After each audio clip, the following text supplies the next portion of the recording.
Құрметті қонақтар, жергілікті тұрғындар, бүгінгі қоғамдық тыңдау қатысушылар, қоғамдық тыңдауға қош келдіңіздер. Бүгінгі қоғамдық тыңдауда Алматы облыстағы координаты 44-29 ішінаралық 37-ші блоктарындағы қатты пайдалы қазбаларға барлау жоспарының қоршаған ортаға әсер етуге экологиялық рұқсат алу үшін өтінім материалдар талқылауға шығарылып отыр.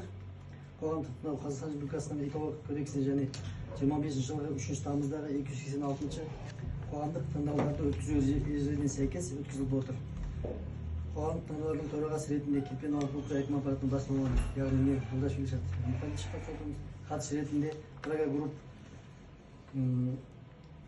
өкілі Айтмаханов Олжас кандидатурасын бекітуге ұсынылады.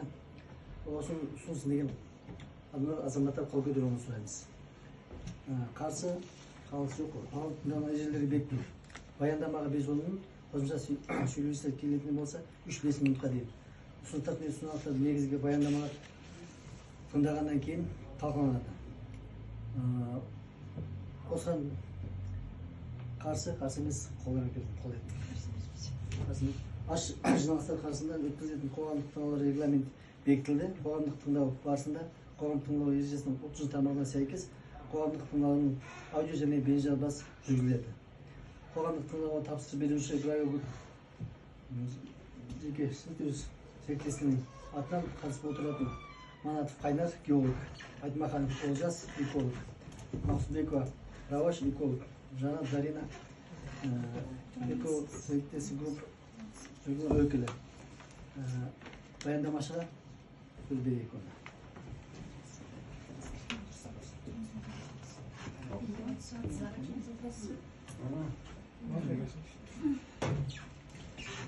Саламатсыздар, құрметті қоғамға қатысушылар.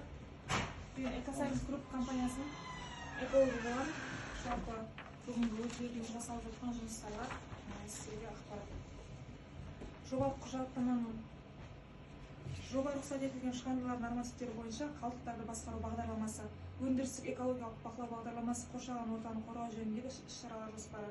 Жұмыстарды жүргізу кезеңі 2026-2028 жылдар аралығында Қазақстан Республикасының экологиялық кодексінің 120 бабының 5 тармағына сәйкес әсер етудің экологиялық бір шешімі ғана бір жылға беріледі. 2026-2028 жылдарға атмосфераға ластаушы заттардың шығарындылардың қалдықтардың түзілу көлемін, су тұтыну мен жете бұруды есептеу жүргізіледі. Рұқсат етілген шығарындылар нормативтерінің жобасы жұмыстарды жүргізу кезеңінде әзірленеді және қамтиды. Объектінің 2026 жылға әсер ету аймағындағы ластаушы заттардың бір бетіндегі концентрациясын есептеу және талдау нәтижелері қолданыстағы ереже. Жалпы атмосфераға жол беретін шығарындылардың 2026-2028 жылдарға арналған нормативтерін айқындау. Атмосфераға ластаушы заттар шығарындылардың көздерін түгендеу. Объектінің санитарлық қорғау аймағын анықтау. Шығарындылардың ұйымдастырылған көздеріне мыналар жатады: дизель электр станциялары, уақытша сақтауға арналған сыйымдылықтар және де жанармай құю бұрғылау қондырғысы. Ұйымдастырылған көздер саны 3 бірлікті көрсетеді. Атмосфералық ауаны ластайтын заттардың саны 18. Аталған деректер уақытша болып табылады, яғни жұмыс жүргізу кезінде ғана жұмыс істейді. Автокөлік жылжымалы көз болып табылады. Автокөліктен атмосфераға ластаушы заттар шығарындыларын есептеу көзделмейді. Атмосфераға шығаратын газдар енгізілмеген. 2026-2028 жылдарға арналған тонна жыл бойынша көрсетіледі норматив бойынша. Атмосфераның ластану көздерінің үлесі бойынша шекарадағы жер бетіндегі концентрацияны есептеу нәтижелері бойынша есептердің өлшемі 1000 метр қашықтықта ластаушы заттардың концентрациясы 1,0 аспайды. Ластану көздеріндегі шаң тазарту жабдығы көзделмеген. Жұмыстарды жүргізу кезеңінде жаңа құрылыс өндірісті кеңейту көзделмейді. Жұмыстарды жүргізу сипаты атмосфераға ластаушы заттардың авариялық және волейболдық шығарындылардың мүмкіндігін болдырмайды. Жалпы атмосфераның ластану көздерінің үлесі: дизель электр станциясы, уақытша сақтауға арналған сыйымдылықтар, бұрғылау қондырғысы, жер жұмыстары. Атмосфераға жол берілетін шығарындылар нормативтерінің сақталуына жұмыстар жүргізу кезінде жұмыстарды жанама әдіспен атмосфераға ластаушы заттардың шығарындыларын нақты есептеу негізінде жүргізу кезеңінде ғана жүргізетін болады. Атмосфераға жіберілетін шығарындылар нормативтердің сақталуын бақылауды ұйымдастыру үшін жауапкершілік және уақытылы есептеп беру кәсіп орындағы тұлғаға жүктеледі. Қалдықтарды басқару бағдарламасына келіп тоқталатын болсақ, негізінен қалдықтарды басқару бағдарламасын әзірлеу кезінде деректерді пайдаланады. Барлық қалдықтар аралас коммуналдық қалдықтармен пайдаланылған шүберектер уақытша кемі 6 айдан аспайтын арнайы алаңда орнатылған. Және де жұмыстарды жүргізу кезеңінде қалдықтардың сипаттамасы кесте бойынша көрсетілген. Жалпы қалдықтардың атауы сүртуге арналған маталар, аралас коммуналдық маталар. Экологиялық өндірісті бақылау бағдарламасы бойынша экологиялық өндірісті бақылау бағдарламасын әзірлеу кезінде деректер пайдаланады. Бағдарлама бойынша шеңберге атмосфераға жол беретін шығарындылар, тұтыну және өндіріс қалдықтары нормативтердің сақталуына бақылау жүргізілетін болады.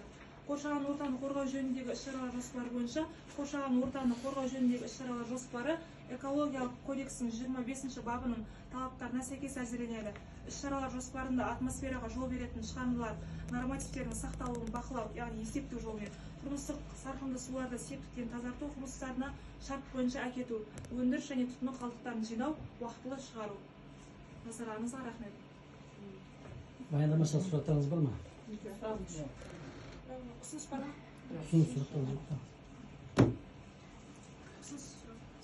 Сұрақтарыңыз Ұсыныс.